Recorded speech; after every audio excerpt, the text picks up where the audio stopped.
Hello বন্ধুরা, দেখো আমার ছোট্ট ছিমছাম রান্নাঘর। এখন রাত্রেবেলা প্রায় 10টা বাজে। আমার রান্নাঘরে মোটামুটি রান্না কমপ্লিট, ভাত তরকারি একটা মাছের ঝোল করে রেডি করে ফেলেছি।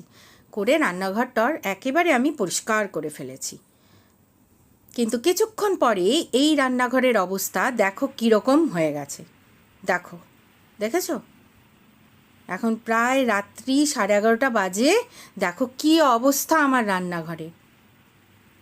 এখন আমার হাজবেন্ড কাজ থেকে ফিরে নিজে এক্সপেরিমেন্টাল রান্না করছে, ভাত টাত নিয়ে। দেখো দেখো, দেখেছো? মাছ ভেজেছে, ভেটকি মাছ ভেজেছে এই ফ্রাই প্যানে। ভেজে তার কি অবস্থা করেছে ফ্রাই প্যানটা।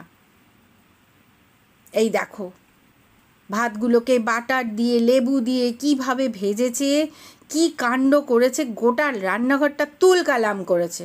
কিছু বলাও যাবে না, বললেই ভীষণ অশান্তি হয়ে যাবে, বিশাল বড় অশান্তি হবে। দেখো চারদিকে সমস্ত এঁঠো বাসন টাসন দিয়ে, মানে শুধু ভাত করেছে আর মাছ ভেজেছে, তাতে এই অবস্থা আমার রান্নাঘরের। এখন রাত্রি 11:30 বাজে। দেখো, সবে খেয়ে দিয়ে এসছি, এখন রাত 11:30 বাজে। আমাকে এখন এগুলো পরিষ্কার করতে হবে।